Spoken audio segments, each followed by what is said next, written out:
Bonjour et bienvenue, voici notre tour d'horizon économique, géopolitique, sanitaire et boursier. Nous sommes le vendredi 16 avril. Pour comprendre comment tourne la planète finance, c'est sur la bourse au quotidien et nulle part ailleurs, et l'épisode du jour s'intitulera les trois sorcières, on peut carrément les appeler les trois bonnes fées.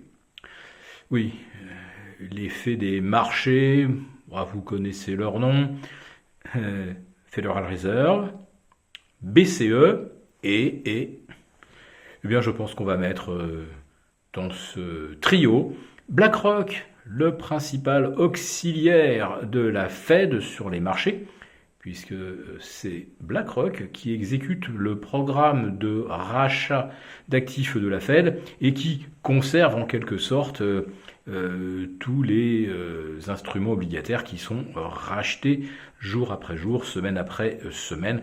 Et ça doit également comporter une bonne partie des bons du Trésor émis par la Fed. La bagatelle de 370 milliards, d'après ce que j'ai compris, entre le 10 avril et le 10 mai prochain. C'est juste un record absolu. Bien sûr, il y a eu cet événement sans précédent, le 15, hier, jeudi, 14h30. Quatre statistiques américaines sortent très au-delà des anticipations les plus optimistes. Théoriquement, la réaction des marchés obligataires aurait dû être immédiate et glaciale.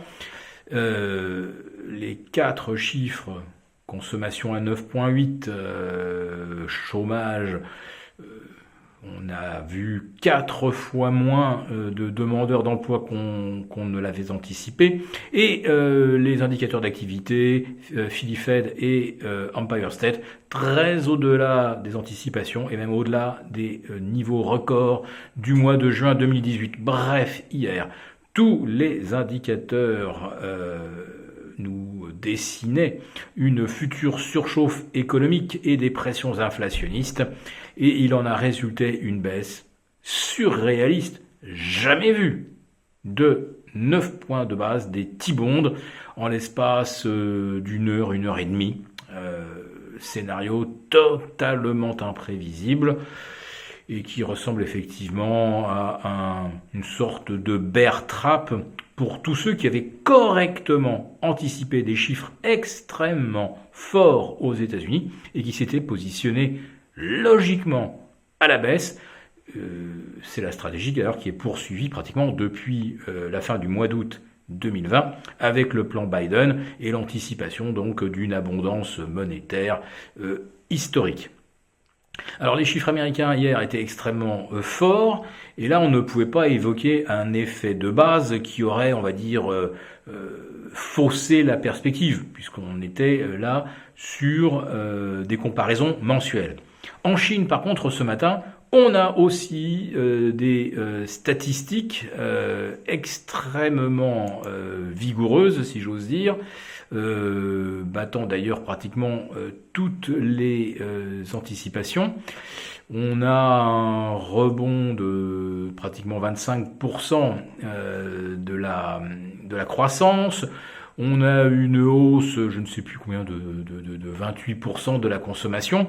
Mais tout cela se compare au mois de mars 2020, où une bonne partie de l'économie chinoise était à l'arrêt complet. En tout cas, les régions qui avaient été confinées, on se rappelle bien sûr de Wuhan, du Hebei, également fort ralentissement dans le Liaoning.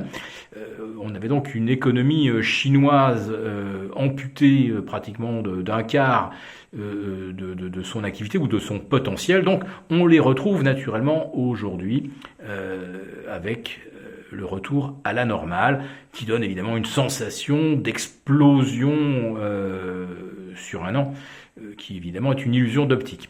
En revanche, on vient d'avoir aux États-Unis les mises en chantier, et là, c'est également la surprise.